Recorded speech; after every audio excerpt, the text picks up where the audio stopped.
Mais vous faites souffrir d'autres pays. Parce que nos dirigeants se laissent distraire, se laissent... L'Africain est assoiffé du pouvoir. Pour le pouvoir, il est prêt à bafouer l'intérêt du peuple, il est prêt à bafouer même l'intérêt de son pays. Parmi les signes de temps de la fin, il y a aussi l'immoralité, la bestialité.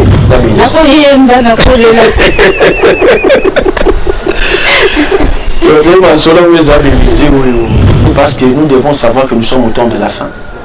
Jésus-Christ revient très bientôt.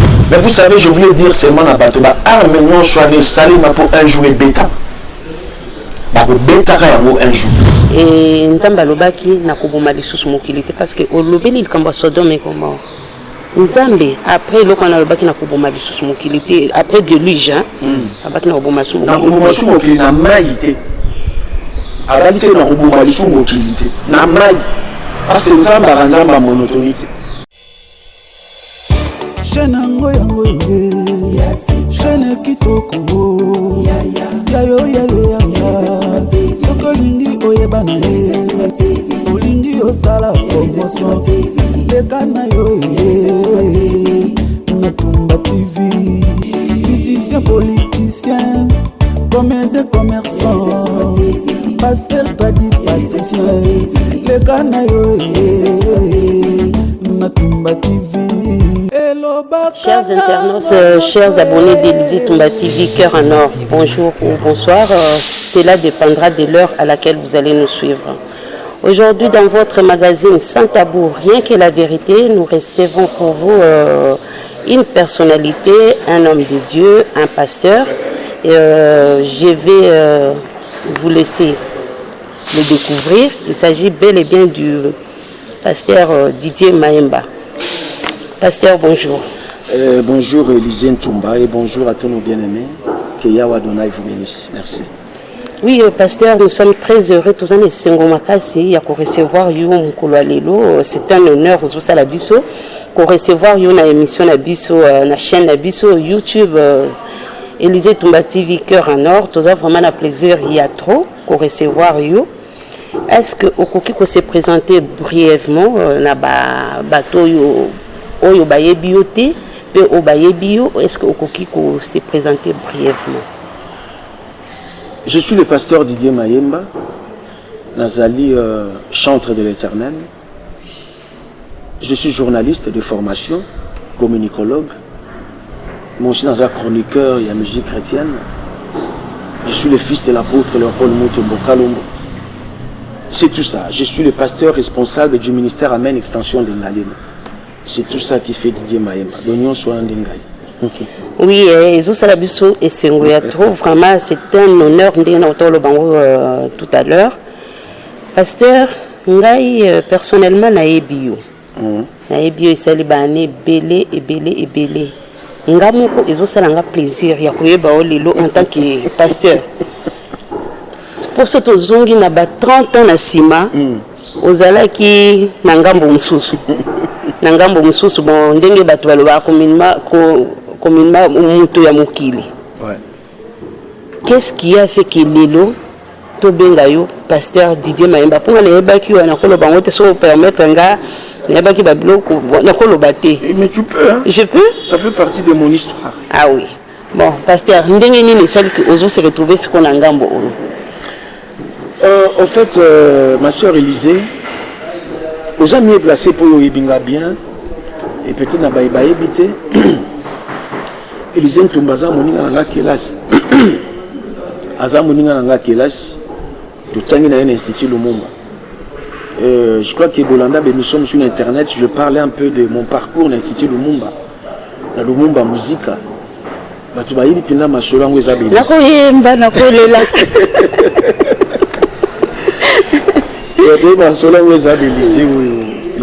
C'est un ami de l'école. Oui, juste après l'école, on a tout le temps à City, on a tout le temps à Kelash. Nous avons passé la Kingangoulou, il y a Royer Baye. J'étais venu au ministère Amen, invité par un bien-aimé. Étant on a eu un ministère Amen, j'ai écouté l'apôtre Léopold Mutombo Kalombo pour la première fois. C'est alors que j'avais donné ma vie à Jésus-Christ. Et l'apôtre Léopold Donc, dans le ministère même depuis 1993. Et le lot commune en 2022. Donc, allez-y comprendre que sur tout ça, il y a calcul. Donc, à peu près 29 ans. 29 ans. Dans ma l'apôtre Léopold. Wow. Donc, j'ai donné ma vie à Jésus depuis 1993. Tu vas te rappeler que dans le monde, tu as 1991. Ouais. Donc 2 ans après, mais 2 ans après.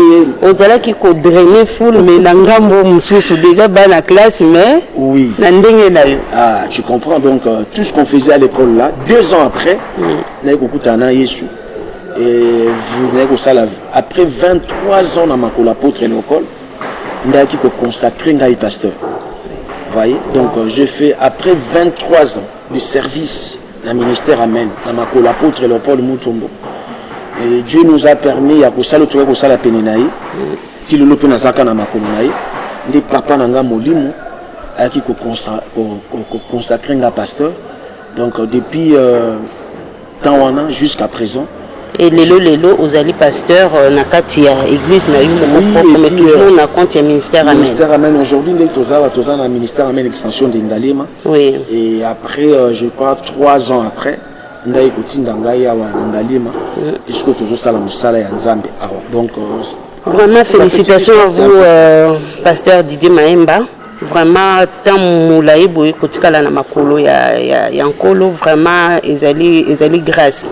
Donc, nous félicitations, nous rendre grâce à Dieu pour Yango. Bon, nous sujet nous aborder les lots en tant qu'homme de Dieu. Dernièrement, il y a eu des vidéos, des photos, et elles ont circulé sur le net. Tous les gens, des jeunes filles, 12 ans, 13 ans, 15 ans, 16 ans, 17 ans, vraiment, mais nous avons vu circuler les images de ces jeunes filles livrent leur corps. Na ba pratique moko vraiment moi je peux qualifier ça de diabolique na bamboa avec des animaux banya ou banini bazope ça banzoto na bango likolo ya mbongo. Je ne sais pas ceux qui osa au courant ou bien oyoka qui parlait de ça. Est-ce que vous avez un commentaire à faire? Est-ce que vous avez une analyse moko ya ko faire sur cette question? Oui ma sœur Naïbi na moni yango na banet. Là c'est madame qui m'avait parlé de ça. Là, c'est quelques images. Dans le groupe, na bango ya école, na bango bazalaka na maker, il va pas poster qui va bloquer. Il m'a dit pasteur ce que vous voyez que maramba boyepe ça les mots. Et pour qui quand vous savez sauter parce que nous devons savoir que nous sommes au temps de la fin. Jésus-Christ revient très bientôt. Et quand vous voyez tous ces bruits de guerre, Ukraine, Russie, toutes ces choses-là. On parle de Covid, nucléaire. Oui, vous voyez. Oui. Et c'est l'arme fatale aux Obangi Samokili. Mais vous savez, je voulais dire seulement à Batoba, arme non soignée, salima pour un jour et bêta. Bako bêta un jour. Et moyen pour contrecarrer en Rizali. Et pour Zalakate, n'ayez mokili les autres kendiwana, Isaac okende jusqu'à ce qu'un jour, na point moko bakoyi basusu eloko bakosala te, ils seront obligés par sursaut d'orgueil babeta ba arme bakobetaka yango. Et mokili fait comprendre que nous sommes au temps de la fin. Ozomona lelo komi passeport Covid yo zana poto d'ailleurs oza mieux placé pour comprendre makambo yango.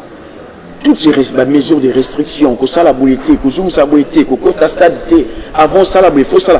Il y a 20 ans passés, il n'y avait pas tout ça. La planète Terre, il n'y avait pas toutes ces réalités.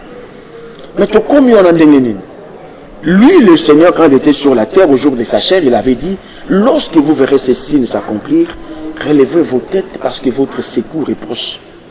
Quand je parle de secours, je parle de l'enlèvement. Mais parmi les signes de temps de la fin, il y a aussi l'immoralité. La bestialité.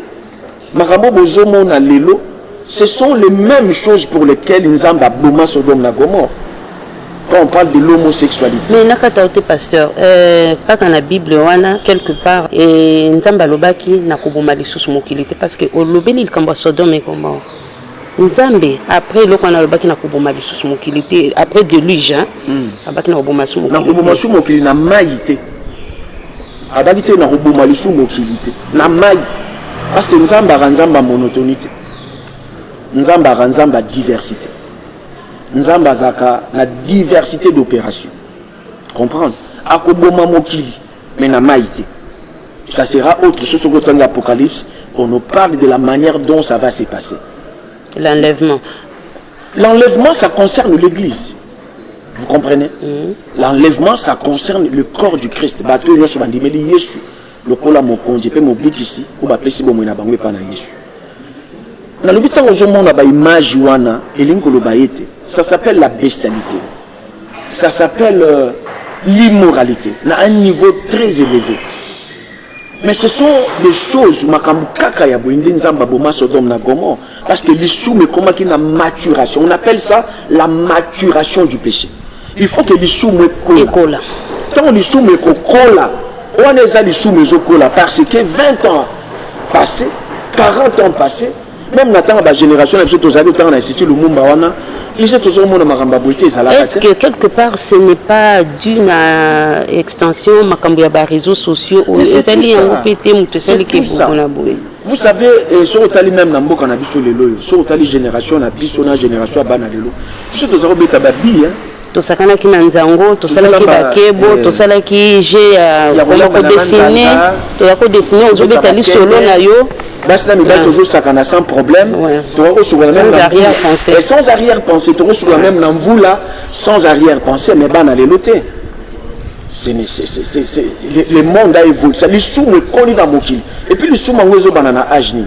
Aujourd'hui, ça n'a pas 12 ans. Mais qu'est-ce que l'Église peut faire pour arrêter? Pour surtout nous sommes en RDC précisément, à Tozana Kinshasa, tout le monde a l'église est belé. Donc quelque part, je peux dire que l'Église a échoué. Non, pas du tout. L'Église n'a pas échoué. L'Église fait son travail, maman. Et si on a une église, au moment où on a des jeunes, des jeunes qui ont donné leur vie à Jésus-Christ. Preuve des gens qui ont Nazar, non? Nazar est jeune. Didier Maïmba, qui est l'Institut Lumumba. J'ai rencontré un homme de Dieu qui m'a parlé de l'évangile. Aujourd'hui, je suis un jeune qui encadre d'autres jeunes, qui encadre des papas et des mamans. C'est le travail que l'Église a fait. Vous comprenez? Donc, l'église en selo, l'église en salo. Mais pourquoi les sous-mangues kendeka ça va donc ils ont c'est quelque part bon les triangles, les familles, triangle et éducation on a la famille, on a l'église, on a l'État, triangle wana. Donc pour nous quelque part surtout biso en Congo, je dirais triangle wana est échoué. Oui, pourquoi la pile, c'est l'église. Je parle du temps de la fin. Oui. Dans le but, la maturation du péché, c'est tout à fait normal. Oui. Mais aussi, aujourd'hui, c'est le bazou comme famille. La famille, quelque part aussi, est brisée. Les parents sont sans force devant leurs enfants, leurs jeunes filles, jeunes garçons. Vous savez, les téléphones, on a vu ce que je peux savoir. Le téléphone, c'est un monde à part. Hein. C'est tout un monde. Il suffit seulement que mon âge en a méga. Mais Marambo, il y a un téléphone, il y a parents, il y a évité. Il dit que même la génération. On utiliser le téléphone tu vois, même l'ordinateur, c'est beaucoup plus cette génération de maîtrise pour les caméras Nicolo.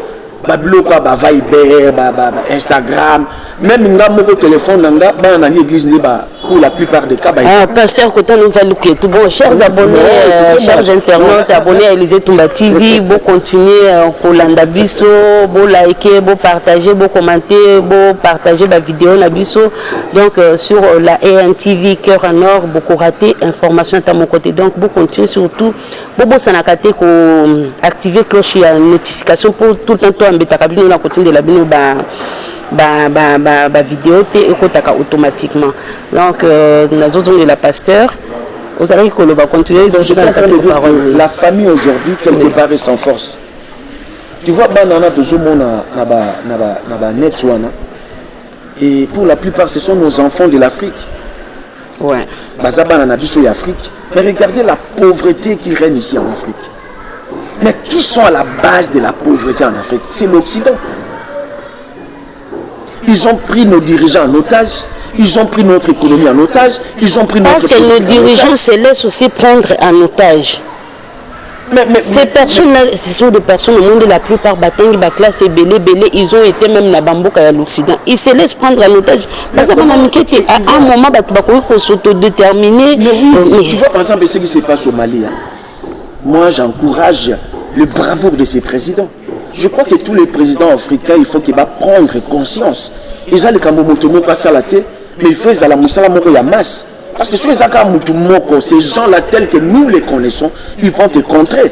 L'exemple de Kadhafi est tellement éloquent. Qu'est-ce que Kadhafi faisait? Il ne voulait que le bonheur de son peuple. Parce que nous avons appris à l'école, il n'y a pas de mauvais régime. Que ce soit dictatorial, que ce soit démocratique, que ce soit l'oligarchie, tout dépend seulement de la volonté des dirigeants. On peut avoir un dictateur, mais qui a les soucis du peuple, plutôt qu'un démocrate, un voleur.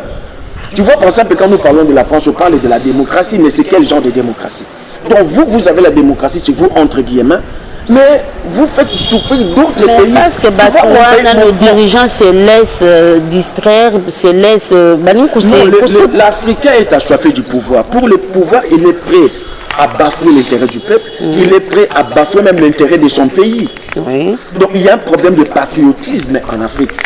Ces réalités-là, à part ce que nous pouvons appeler le temps de la faim, mais il y a aussi la pauvreté en Afrique.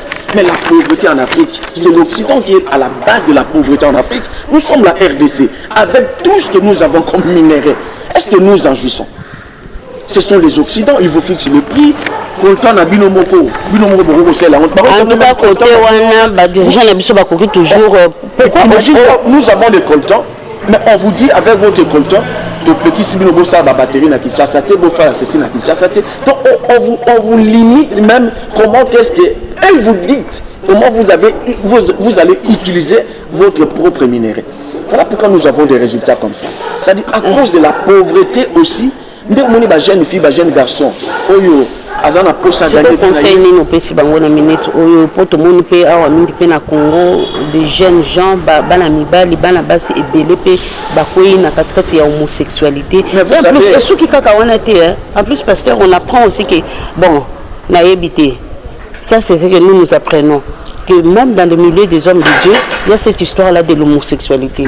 Dans le milieu des hommes de Dieu. Oui. Non, il y a homme de Dieu, homme de Dieu. Un homme de Dieu ne peut pas se compromettre. Et là, tout pasteur, il n'est pas nécessairement homme de Dieu. Tout celui qui prêche l'évangile n'est pas nécessairement homme de Dieu. Homme de Dieu, ça veut dire quoi? C'est Dieu qui se fond dans un homme. C'est ce qu'on appelle homme de Dieu. C'est-à-dire nzambe makambo yemoko nzamba kokaki kosala mais aponi yo mutu kosala makambo na place na. On appelle ça un appel authentique. L'homme de Dieu, c'est parmi les 5 ministères. Bateau Bazu, appel authentique de la part de Dieu. Dans la Bible, appel authentique de la part de Dieu qui s'est compromis dans mon athée. Quand tu vois un homme de Dieu dans l'homosexualité, ce n'est pas un homme de Dieu. Quand tu vois un homme de Dieu dans la bestialité, dans la pédophilie, c'est vous qui les appelez hommes de Dieu. Mais il y a des gens qui mais na mokili mutu nyo azaka na Bible asali mo église akomi moto nzambe. C'est faux.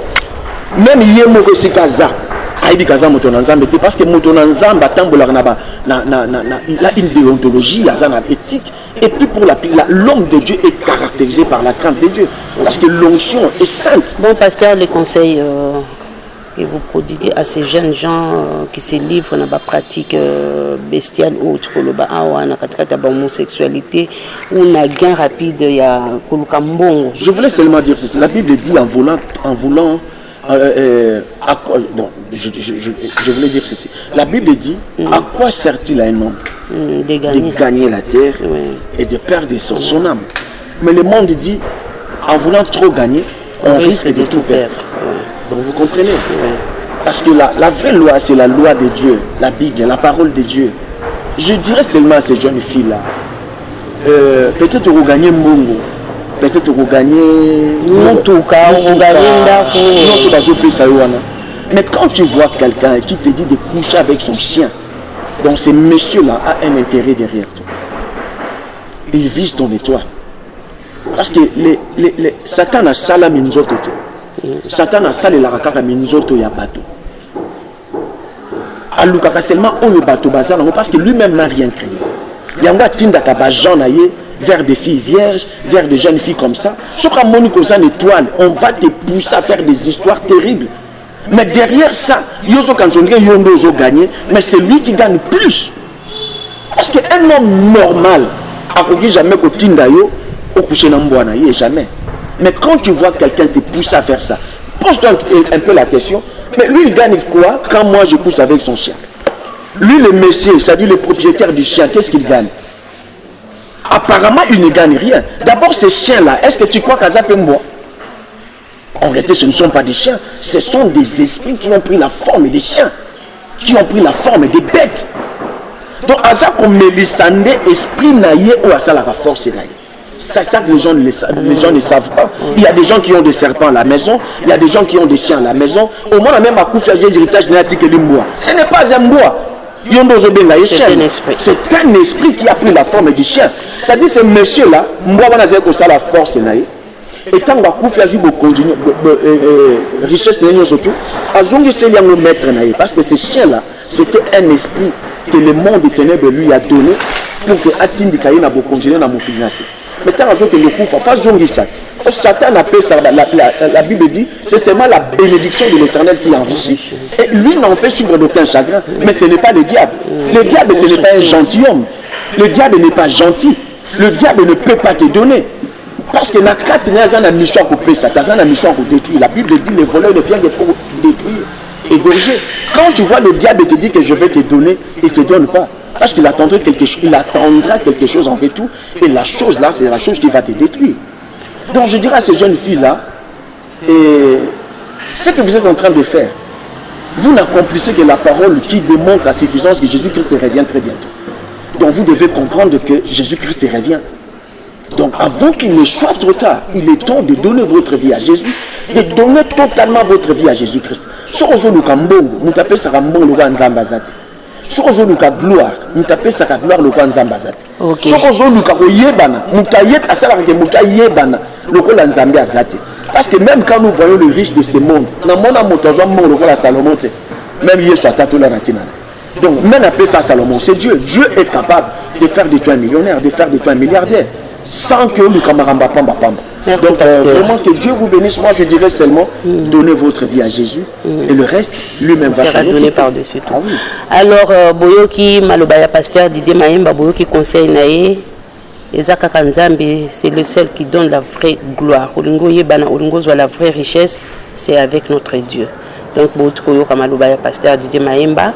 Donc biso to comme na suka émission na biso nazo profiter pour passer un coucou na papa Michel Mike na Glasgow, nazo pesa pe un grand coucou na président Lucien Kabea na États-Unis, pe na bosanité awana kati ya studio Skatozali na ministère Amen nazali kopesa mbote na caméraman na Stéphane na PSP Blanche Katende oui pasteur. So to pesi baninga na biso. Moi tu vois? To pesi pe baninga na biso nyoso ya institut na biso ensemble ba kansi bisote. Na pesi Martin Le Souke Mbote.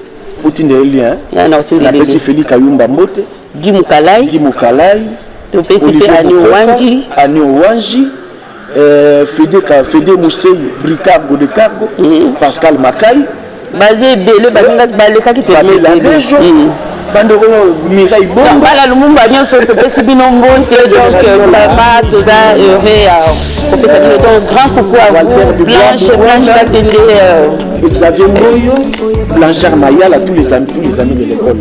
Coucou à vous.